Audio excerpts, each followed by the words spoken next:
Staff और BEd के शिक्षणार्थी और आज जिनके लिए फेयरवेल कार्यक्रम रखे गए हमारे विद्यालय की सबसे सीनियर क्लास और जिन बच्चों ने मेजबानी करके इस कार्यक्रम का आयोजन किया है, इस विद्यालय की जूनियर क्लास, आप सभी को मैं इस शानदार आयोजन के लिए बधाई देता हूँ। और वास्तव में आज का कार्यक्रम काफी अच्छा है और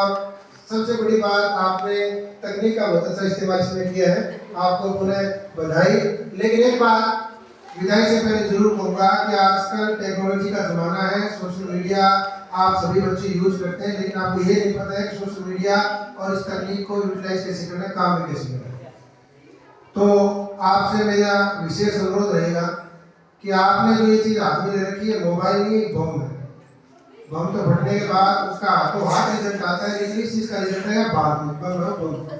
ठीक है, तो ये चीज में बढ़िया बढ़िया तैयार, पहली बात तो दूरी बढ़ाओ, क्योंकि आपका अभी पढ़ने का टाइम है, इस पर आप जितना टाइम वेस्ट करते हो उतना टाइम आप पढ़ाई में लगाओगे तो उसका बहुत अच्छा रिजल्ट आएगा। और दूसरी गड़बड़ ऐसी होती है कि अपने हाल ही में नोट का भी मामला आज के पेपर में दिया हुआ है, तो आप उसको पढ़ना, क्योंकि सीनियर बच्चे हो आप, थोड़ा आपके अंदर अच्छी समझ है, तो आप उस चीज को देखोगे तो पाओगे कि आज आप थोड़ी सी अगर जो मिस्टेक करते हो तो आपके लिए छोटी सी बात है, लेकिन उसकी वजह से आपका पूरा फ्यूचर खराब हो सकता है और आपके घर वालों को बहुत ज्यादा परेशानियों का सामना करना पड़ सकता है। तो आप इस चीज का थोड़ा विशेष ध्यान रखेंगे। दूसरी बात,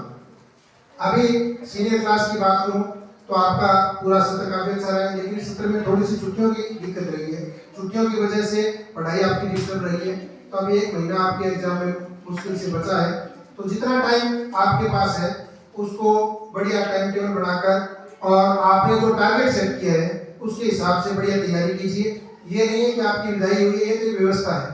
आप एज के हिसाब से, क्लास के हिसाब से जिस प्रकार आप प्रोग्रेस कर रहे हो, आपका स्कूल का एक डायमंड पीरियड अभी कंप्लीट हुआ है, उसके बाद कॉलेज टाइम स्टार्ट होगा, उसके बाद दूसरी आपके ऊपर जिम्मेदारियां आएंगी, ये तो सबके चलता रहेगा। लेकिन सबसे मेन बात है आपके बोर्ड एग्जाम जो आपकी बिल्कुल निकट है, तो आप उसके लिए बहुत अच्छी तैयारी करें ताकि इतने मार्क्स आपके पास आए कि एक बेस आपके मिले कि आप किसी भी फील्ड में अगर आप जाना चाहें तो आपको ये नहीं देखना पड़े कि मेरे परसेंटेज इतने कम है और मैं ये नहीं कर पाऊंगा। कम से कम इतना आप जरूर करें। आपके ऊपर आपके पूरे परिवार की बहुत सारी उम्मीदें हैं और आप सारे सामान्य परिवार के बच्चे हो, तो विशेष रूप से पढ़ाई में अपना आप ध्यान लगाएंगे। और एक महीने जब एग्जाम चले, यानी लगभग 2 महीनों का समय है, आप पूरा टाइम स्टडी के अलावा किसी भी चीज को नहीं देंगे। और आपको अगर विषय में किसी भी प्रकार की समस्या है तो आपको रेगुलर स्कूल आना है, और कोई भी समस्या होगी तो पूरा स्टाफ यहाँ पर मौजूद है, आप उनसे पूछिए और अपनी शंका का समाधान कीजिए, ताकि आपको आगे कोई भी अगर आप निर्णय लें तो आपकी परफॉर्मेंस के हिसाब से, रिजल्ट के हिसाब से आप बढ़िया से बढ़िया निर्णय कर सके। और एक दूसरी बात ये भी होती है कि आपके अगर अच्छे परसेंटेज आते हैं तो ये कई कहते हैं कि परसेंटेज का कोई मायने नहीं है, कोई महत्व नहीं है, ये अलग चीज है, लेकिन परसेंटेज आपके आत्मविश्वास को बढ़ाता है, घर वालों का आपके ऊपर विश्वास बढ़ता है कि बच्चे ने बहुत अच्छा किया है। और दूसरा, किसी भी चीज के अंदर आप एडमिशन लेते हैं तो एक अच्छा ये बेस मानते हैं इस चीज को, और इसी के हिसाब से आपके आगे का भविष्य का निर्धारण होगा कि आपको किस फील्ड में जाना है। तो मेन चीज आपका पढ़ाई का काम है, बढ़िया से बढ़िया पढ़ाई करें। और पूरे वर्ष भर आपने काफी अनुशासन से काम किया है, सीनियर क्लास आप थी, तो आप एक अच्छी मिसाल पेश करके जाए, क्योंकि पिछले वर्ष का जो परीक्षा परिणाम हमारा था वो पूरे राज्य स्तर पर देखा जाए तो उनका परीक्षा परिणामों में से एक था, यानी सिक्कर का प्रिंस स्कूल, आपने नाम सुना होगा, प्रिंस स्कूल और कॉलेज पूरा एक सिस्टम है, उसका जो बच्चा टॉपर था उसके परसेंटेज थे 97.40%, यानी 97.40%। और हमारे विद्यालय का टॉपर बच्चा रहा जिसका यहाँ पर कोडिंग लगा है, पोस्टर लगा है, उसके कितने परसेंटेज थे? 97.40, यानी प्रिंस का बच्चा टॉपर, जहाँ पे इतनी सारी यानी 11वीं क्लास के अंदर ही 12वीं का पूरा सिलेबस करवा दिया जाता है और कोई छुट्टी नहीं है, कुछ और नहीं है, पूरा प्राइवेटाइजेशन सिस्टम है,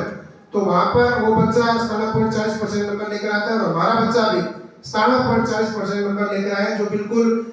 जिसकी घरेलू स्थिति भी आप जानते हैं, आपके बीच से निकला हुआ बच्चा था, 1 से 12 तक सरकारी स्कूल में अपने बीच में पढ़ा था वो, तो वो एक बोझ है आपके ऊपर, आप उस स्तर को, उस निरंतरता को बढ़ाए रखेंगे और उसको बढ़ाए रखने के लिए आपको जबरदस्त मेहनत करनी पड़ेगी। तो आप अच्छा अगर मेहनत करोगे, बढ़िया रिजल्ट दोगे, तो आगे आने वाली क्लास जो आज आपको विदाई पार्टी दे रही है उसके ऊपर भी एक जिम्मेदारी रहेगी कि वो भी बहुत बढ़िया प्रदर्शन करें और अच्छे प्राप्तांक लेकर अपने परिवार का, आप सबका, क्षेत्र का नाम रोशन करें। और सबसे बड़ी बात एक और भी है कि बाहर जाने के बाद सबसे बड़ी समस्या ये आती है कि अगर आप अच्छा करोगे समाज में कुछ भी, ये नहीं कि सरकारी नौकरी लगना ही बड़ी बात है, कोई भी अच्छा काम करोगे, हमसे मिलोगे तो हमें बड़ी खुशी होगी। और आपसे मैं उम्मीद करूंगा कि आप ऐसा काम करें जिससे आपका, अपने परिवार का और हम सबका नाम रोशन हो। कभी कुछ ऐसा नहीं करें जिससे आपको भी शर्मिंदा होना पड़े और हमें भी शर्मिंदा होना पड़े। आप सबको पुनः एक बार उज्जवल भविष्य की शुभकामनाएं। जहां भी रहें बिल्कुल स्वस्थ रहें और मस्त रहें। जय हिंद, जय भारत।